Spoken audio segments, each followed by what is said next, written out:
राधे राधे गुरु जी। जी गुरु जी मेरा एक सवाल है। मैं मंदिर में जाता हूँ या घर पे जैसे पूजा पाठ करता हूँ तो आंसू आने लगते हैं।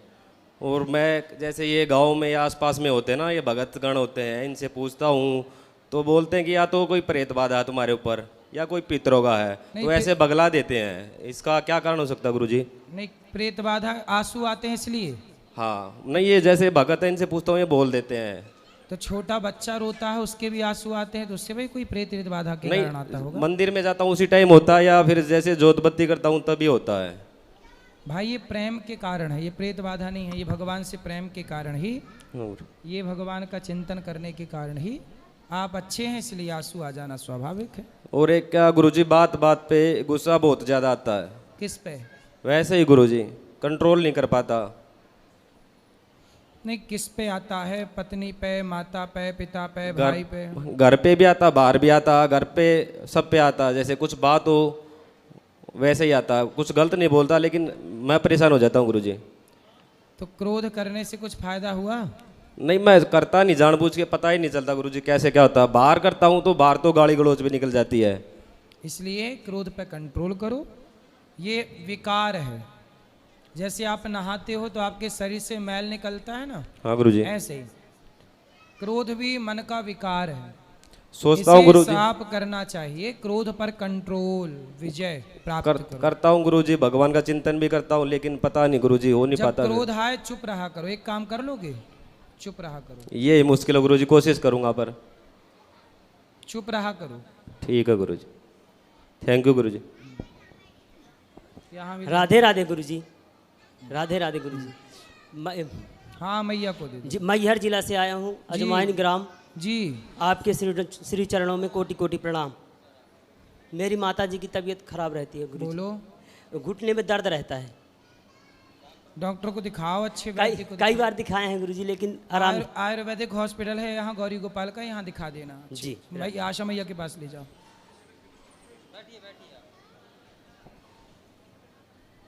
गुरुजी मैं सामने से बोलना, नहीं मैं आएगा यहाँ से आएगा ना, ये सब शूट हो रहा है। कैमरा नहीं है। बोलो। सर्वप्रथम गुरुजी के चरणों में कोटिशः प्रणाम। जी, खुश रहिए। गुरुजी मैं यहाँ पे 5 वर्षों से यहाँ हूँ और आती जाती हूँ, और यहाँ के सारी चीज़ों को मैं देखती हूँ। आपके जो भी संकल्प हैं, जो भी सेवा का कार्य है, इसकी तो कोई तुलना ही नहीं है, ये अतुलनीय है जी। अब मुझे 2 शब्द अपने बारे में बता देना है ताकि हमारे सभी जितने भी यहाँ उपस्थित भक्तगण हैं उन्हें मालूम हो जाए कि मेरी स्थिति क्या है और क्या कहना चाह रही हूँ। जी जी जी गुरुजी, मैं 50 वर्षों से शिक्षा जगत में हूँ जी। और कानपुर यूनिवर्सिटी से एफिलिएटेड गर्ल्स कॉलेज जो पोस्ट ग्रेजुएट है, उसमें मैं 20 वर्षों तक प्राचार्य के रूप में सेवा मैंने किया है। वाह। और इसके पहले 17 वर्ष तक गोरखपुर विश्वविद्यालय में मैं बीएड की प्रोफेसर और हेड रही। इसके बाद मैं हायर एजुकेशन कमीशन से सेलेक्ट होकर के 1990 में फर्रुखाबाद गई और 2010 में मैंने रिटायरमेंट लिया जी। इसके बाद मैं लखनऊ में बाबू बनारसी दास इंजीनियरिंग कॉलेज की शिक्षा विभाग की प्रोफेसर, हेड और प्रिंसिपल बनी। मतलब मैं आपकी कृपा से और सभी बड़े जनों के, गुरुजनों के शिष्य। मैं आपको बता दूं, ये हमारी मैया डॉक्टर आशा श्रीवास्तव जी हैं, लखनऊ से हैं। ये बहुत पढ़ी लिखी मैया हैं और इनके पढ़ाए बच्चे आज बड़े बड़े पदों में हैं। मैया प्रोफेसर रह चुकी हैं, बड़े बड़े कॉलेजों में अपना दिव्य योगदान दे चुकी हैं। वो ये डॉक्टर आशा श्रीवास्तव जी हैं। जी, मैं एक सेविका हूँ शिक्षा जगत की जी। तो जो भी संदर्भ, अब हमारे पास तो 50 साल का अनुभव, छात्र छात्राओं का, गार्जियन का कोई ऐसा नहीं है जिससे मेरा सानिध्य नहीं रहा, और अभी भी है गुरुजी जी। तो उसमें मैं आपको पाकर के धन्य हो गई कि आपके अंदर वो सारे सर्वोत्तम गुण विद्यमान है। एक शिक्षिका के रूप में मैं कहना चाहती हूँ, हालांकि मैं आपकी शिष्या हूँ और शिष्य होने के नाते मुझे अपने ऊपर गर्व है कि मैं ऐसे व्यक्ति की, ऐसे महान गुरु की मैं शिष्या होने का प्रभु ने मुझे समय दिया, अवसर दिया। तो जो कुछ भी यहाँ पर मैं थी नहीं, अन्य अन्य विश्वविद्यालयों में मेरे लेक्चर होते थे, मैं अभी 3 दिन हुआ यहाँ उपस्थित हुई हूँ और मैंने यहाँ देखा कि इस बीच इतनी सारी बातें आप गुरु जी के संबंध में बातें हुई, आप सभी उसको आपने सुना होगा और जाना होगा। उन बिंदुओं के ऊपर मैं 2-2 मिनट प्रकाश डालना चाहती हूँ। बिल्कुल मैया, बिल्कुल। क्यों? क्योंकि शिक्षक, हम प्रोफेसर हेड भले ही हूँ डॉक्टर, लेकिन मैं अपने को शिक्षक ही मानती हूँ और हूँ। और एक शिक्षक राष्ट्र का निर्माता होता है, ये सबको पता है जी। राष्ट्र का निर्माता शिक्षक होता है। कोई ऐसा वर्ग नहीं है जो शिक्षा ग्रहण करके ना आया हो, चाहे वो प्राइमरी का लेके आया हो या विश्वविद्यालय का लेके आया हो, औपचारिक लिया हो या अनौपचारिक लिया हो, आया जरूर है शिक्षा ग्रहण करके। इसलिए सबको ये पता है, मालूम होना है और होना चाहिए भी कि शिक्षक राष्ट्र का निर्माता होता है। वो एक आईना है, वो सबको दिखाता है कि क्या हो और क्या होना चाहिए, क्या हो और क्या ना हो, क्या हो और क्या नहीं हो और क्या होना चाहिए जी। वो भी मतलब उस डॉक्टर की तरह हम लोग ट्रीटमेंट भी देते हैं कि मैं ज़्यादातर प्रशिक्षण विभाग में रही हूँ। बिल्कुल, बीएड मैंने प्रशिक्षित करना। क्या कहना है आपका समाज को? और मुझे ये कहना है समाज को, ये कहना है कि आपके संदर्भ में कि सर्वप्रथम तो मैं हमारे जो पत्रकार महोदय जी लोग हैं, न्यूज़ चैनल वाले, हाँ जितने पत्रकार महोदय हैं जी, उनसे मेरा ये आग्रह है कि ये पत्रकारिता का विषय मेरे कॉलेज में भी है और था। मैंने पढ़ा के कितनी लड़कियों को पत्रकार बनाया है जी। तो मैं हमेशा यही कहती थी और आज भी वही दोहराना चाहूँगी कि वैसे तो बाढ़ आया है, आग लग गई, ये बात लिखना, पढ़ना, दिखाना एक अलग की बात है जी। लेकिन किसी विशिष्ट व्यक्ति के बारे में कोई बात कहने के पहले सोचना चाहिए कि हम किसे क्या कह रहे हैं जी जी। और वो 5 बिंदुओं से उतरता है। एक ब्लूम साहब हुए हैं, उनकी टैक्सोनॉमी है, वो कहते हैं कि 5 चीज़ों को बगैर समझे बिना किसी विशिष्ट व्यक्ति के बारे में अपनी राय न दें। वो क्या है? ज्ञान, बोध, प्रयोग, विश्लेषण, संश्लेषण, मूल्यांकन। तब मूल्यांकन करना चाहिए, नहीं कि 1 मिनट में इन्हें देख रही हूँ, इनके बारे में बोलने लगी कि ये कैसी है, सही है, कौन कैसा है। तो वो चीज़ आपके साथ भी तो होना चाहिए था। ये नहीं कि 2-4 लोगों को बैठा लिया, हाँ जी आप बोलो, श्री अनुराधाचार्य जी के बारे में आप बोलो और लोग बुला रहे हैं। न्यूज वाले ऐसे ही करते हैं, 4 लोगों को बैठाएंगे, आपस में लड़ाते रहेंगे। खेल तमाशा नहीं है। सही है। मैं आग्रह पूर्वक, सम्मान पूर्वक उनको कहना चाह रही हूँ कि जो भी ऐसे, जो भी मैंने कुछ जो भी हो, हम सबको नहीं कहेंगे। मीडिया मैया, कुछ मीडिया सम्मान प्राप्त करने के योग्य नहीं है, क्योंकि वो सनातन का विरोध किसी भी हद तक गिर के कुछ मीडिया कर्मी, कुछ मीडिया सनातन के विरोधी हो चुकी है। तो ये मैं कहना चाहूँगी, नहीं तो आदमी अपने आप को परिवर्तित करे, उन्हें अपने को चेंज करना चाहिए। मेरे भी बहुत रिश्तेदार बेंगलोर से लेकर हर जगह जर्नलिस्ट पढ़ करके हैं और लेकिन वो ऐसा नहीं कर रहे हैं जी। तो उन्हें भी तो एक दूसरे से सीखना और जानना चाहिए। और सीखना इसलिए कि learning is a life long process. सीखना जीवन पर्यंत चलता है। ये नहीं कि हमने पढ़ लिया, हमने जो सीख लिया बस इतनी है, ऐसा नहीं है।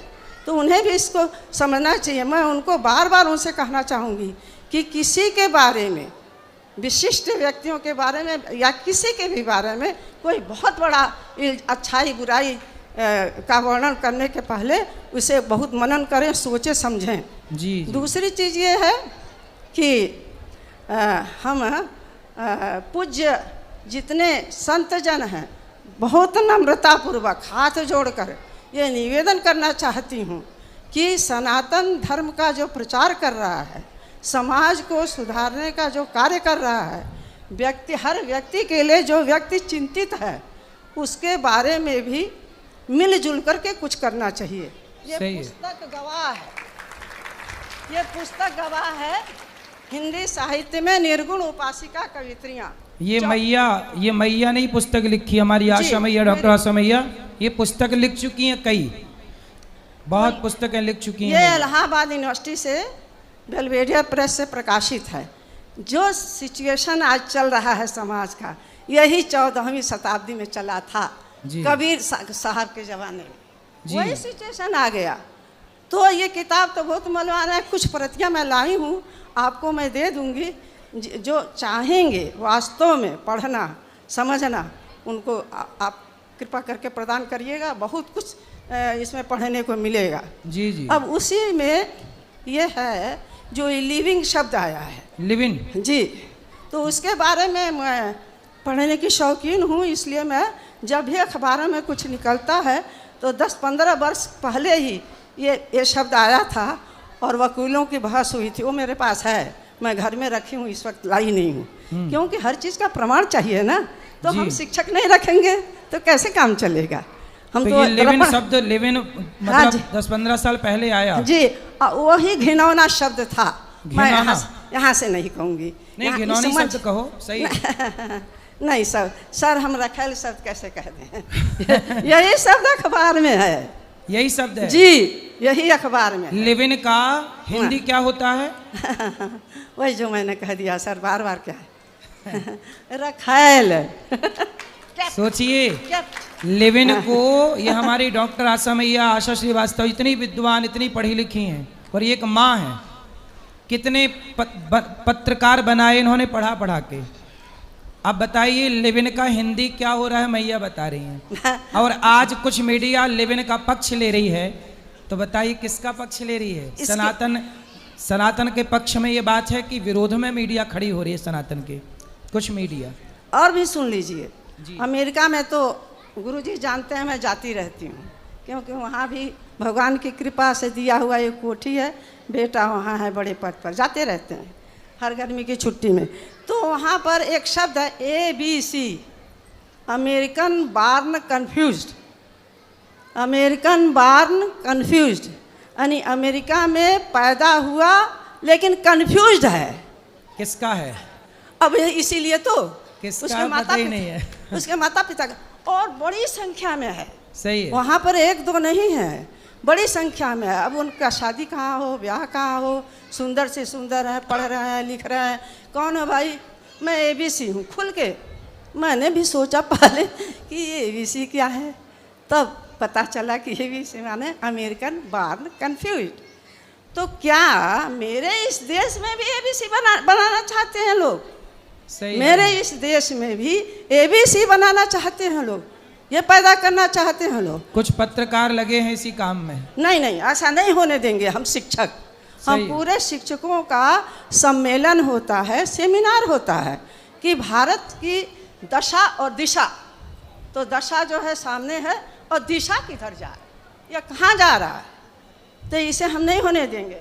और संत ही जन ऐसे में सुधार लाए हैं। ये मेरी पुस्तक 14वीं शताब्दी से, ये कबीर जी, मलुकदास जी, रैदास जी, सारे जितने संत हुए वो सब ने क्या क्या किया, वही तो किया जो आप सब कर रहे हैं। सही है। और कुछ लोग करते हैं, कुछ लोग वास्तव में करते हैं, कुछ लोग खाली कहते हैं। आप गुरुजी मनसा वाचा कर्मणा तीनों से एक हैं। जो कहते हैं, जो करते हैं, वो दिखता है। सेवा है ही, सेवा तो एक बड़ी चीज़ है ही। और सेवा के अंतर अनेकों चीज़ संकल्प आप सब जानते हैं, भोजन का, गऊ का, ये विद्यार्थी जो पढ़ रहे हैं गुरुकुल में उनका, और इतना लंबा भोजन जो चल रहा है वो एक दिन मैं कितनी भी पढ़ी हूँ लेकिन मैं तो नहीं कर सकती इतना लंबा कार्य। तो इसका मतलब है कुछ तो आप में है। तो आप में गुरुजी हम अपने चक्षु से, अपने मन से कह रहे हैं, दिल से कह रहे हैं, आप में उदात्त गुण है।